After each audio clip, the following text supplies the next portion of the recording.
And that, Mrs. Roberts, should give you a pretty good idea of the purposes and functions of a school crossing guard. Tomorrow morning, you'll get more instruction, but it'll be at the corner where you'll work. Can you meet me at 8 o'clock in the morning at your corner then? We'll watch the policeman you're replacing go through his paces. Of course, you won't have the authority or the added responsibilities of a regular police officer. By the way, Mrs. Roberts, here are 3 books that'll help you understand your job. Take them and study them. Get completely familiar with their contents. You'll find them very useful. Thank you, Sergeant. I only hope I can remember everything you've told me. You've been very patient. You're a good student, Mrs. Roberts. You and others like you will render a very fine service to the community.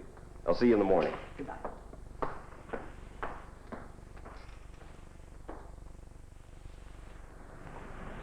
Good morning, Mrs. Roberts. Good morning, Sergeant. How's this for good timing? I'm glad to see you on time. That'll be a good habit when you become a crossing guard.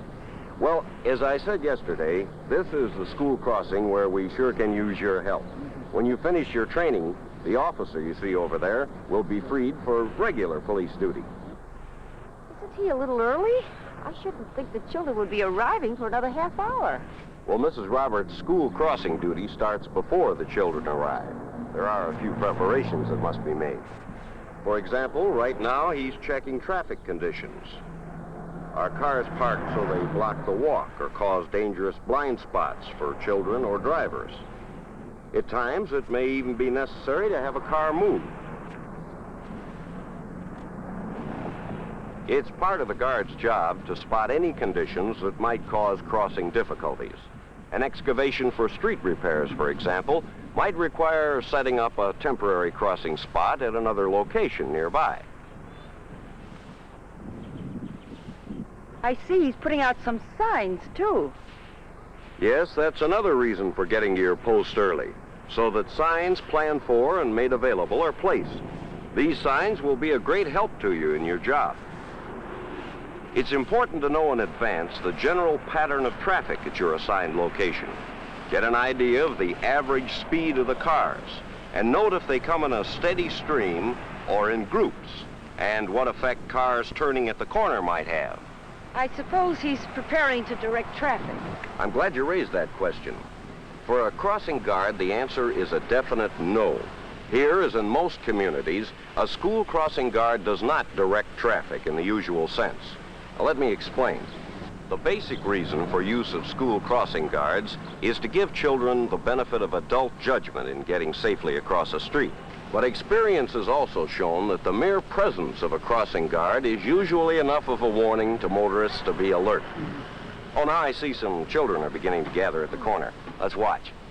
You'll notice that while waiting for an opportunity to cross, he keeps the children grouped on the sidewalk, safely away from traffic. And he knows he must keep order. He's made it a point to be friendly with the kids, and they all like it. See how the officer is giving the older children a responsibility? The school teachers suggested this technique. He has their respect, too, and they obey his directions. Here's a gap in traffic. Now watch. By holding up his hand, he makes sure he is seen by oncoming traffic. Notice the position he's taken. He can see cars, and drivers can see him. And he's also in a position to hold back stragglers or latecomers if necessary.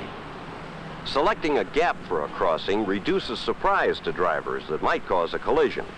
Just remember that your signal merely alerts drivers that children are about to use the crosswalk. Supervision by the guard extends the safety training the child receives at home and in the school. Now, as you can also see, it's often necessary to halt children on the sidewalk to permit traffic to move. Traffic should not be allowed to move until it's safe to do so, but neither should traffic be held for a few children who are lagging behind. At this point, of course, the guard starts grouping a new gathering of children in preparation for the next crossing.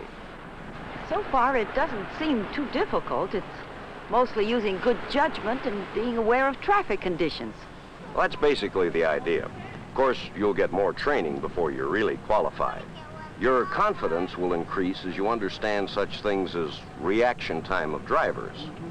There's more to this than I realize. It really is quite a responsibility. It sure is. You help build safety habits in the children and motorists.